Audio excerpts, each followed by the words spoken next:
ontem que o presidente americano Donald Trump aplicou uma tarifa adicional à Índia por comprar petróleo dos russos, e os negócios com a Rússia ainda deixam o Brasil vulnerável? São muitos, né, mano?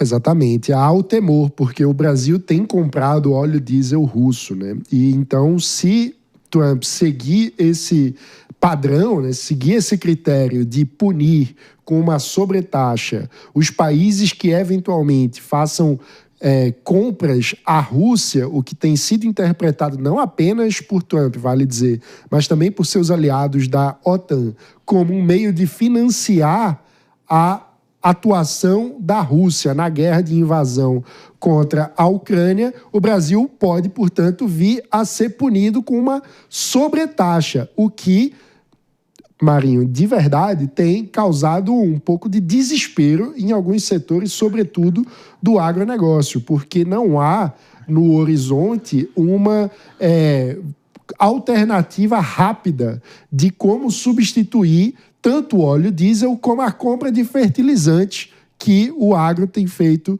atualmente da Rússia. Então a gente vai precisar ver as cenas dos próximos capítulos, mas sem dúvida alguma, eu diria que o Brasil precisa se planejar para lidar com essa situação, conseguindo outros fornecedores. Até porque, e aí vai a minha opinião pessoal, para além de sanções da OTAN ou de Trump, é uma vergonha que o Brasil esteja financiando a Rússia nesse contexto internacional de invasão da Ucrânia. É algo que a gente já deveria ter desde lá atrás, desde quando o acordo de fertilizantes, inclusive, começou no governo Bolsonaro, antes, na véspera da invasão russa. E desde aquela época eu já fui crítico, porque Putin tem sido um criminoso de guerra internacional e não deveria contar com financiamento e benevolência do Brasil. As sanções americanas, se forem mantidas por mais um tempo ou até aumentado o impacto,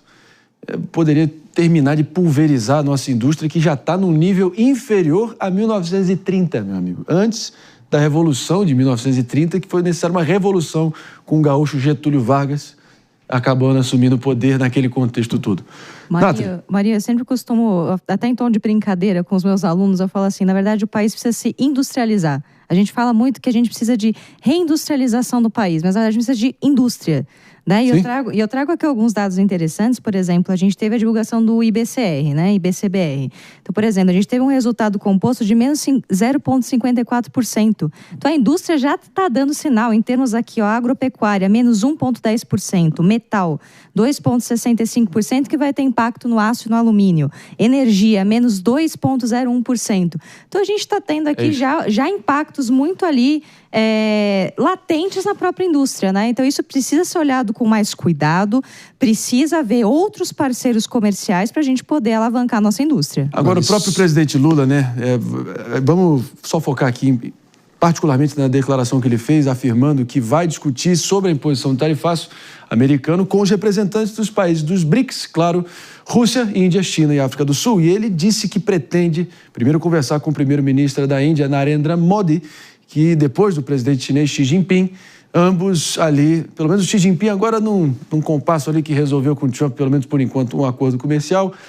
A Índia estava ali subindo para o altar, mas acabou recuando, e o Trump estapeou novamente novas tarifas. Enfim, o jogo segue, né? E tenso, muito tenso. David de Tarso. Não, ontem o presidente Lula, né, deu uma entrevista para a Reuters, que é uma agência internacional com grande representatividade, e disse que não pretende ligar para o Trump, ao contrário do que ele tinha dito aos apoiadores, né, durante um discurso, um evento realizado para o público do PT. Então, assim, é muito contraditório tudo isso. Nos bastidores, pessoas mais ligadas ao presidente dizem que ele não quer piorar a situação. O receio dele é justamente esse, de acabar piorando a situação em relação ao governo americano, porque foram impostas, então, as questões aí relativas ao ex-presidente Jair Bolsonaro e tudo mais, então ele não quer tratar sobre isso. Só que você deixar de dialogar quando você tem o Brasil sendo taxado é extremamente prejudicial a todos nós. Eu acho que nessa negociação toda o Brasil tem errado bastante, porque a gente colocou a mesa ali de negociação, né? Pelo menos com a articulação do vice-presidente Geraldo Alckmin, quais são as empresas, então, as listas de exceções. Então tem a Embraer, tem vários segmentos que têm interesse dos Estados Unidos para que realmente efetive a compra. O que os outros países fizeram? Ligaram para o Trump, dialogaram e disseram, olha, a gente tem aqui o segmento tal, então você quer realmente esses produtos? Então vamos dialogar em relação a essas taxas. Coreia do Sul conseguiu dialogar com a indústria naval. Então por que o Brasil também não colocou a mesa e falou assim, a Embraer é uma grande produtora para vocês aí. Vocês têm interesse nisso? Mas aí então não vai taxar. Qualquer empresa hoje que você tenha um segmento, às vezes você tem aquela empresa, todas as empresas têm o seu carro-chefe. Então você tem ali o carro-chefe que é da empresa, que no caso nosso é a Embraer, tem outros produtos também. E aí de que forma que você dialoga? Para você ter esse daqui, você vai ter que comprar esse outro. Todo mundo então, tem suas vantagens competitivas e comparativas, né? Não tem jeito. Agora, vou com a Jess Peixoto, você tem uma informação aqui importante? Tenho sim, o que a gente havia falado antes sobre a medida, as datas são fixas, então são nessas datas que essas pessoas podem visitar Jair Messias Bolsonaro. E a solicitação para ser hoje, no dia 7 de agosto, partiu do próprio governador Tarcísio de Freitas. Ele fez uma petição solicitando isso ao ministro Alexandre de Moraes, foi atendido também pela outra parte, Bolsonaro concordando com isso e seus advogados.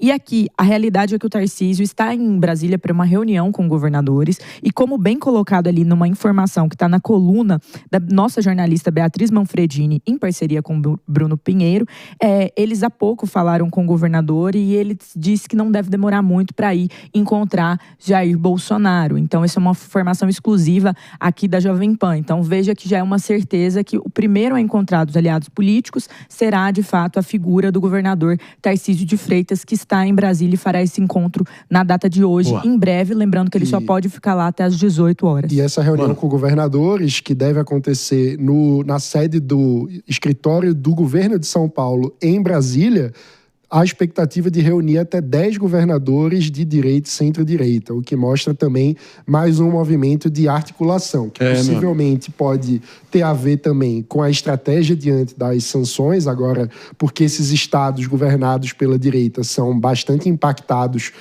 por essas sanções e também, claro, a articulação presidencial para o ano que vem. E se não houver manifestação pública nas redes sociais do Tarcísio, provavelmente nossos repórteres, os nossos analistas vão trazer na coluna no site da Jovem Pan. Então fique atento. Prometeu, vai ter que cumprir. 11h41, a gente chega aqui.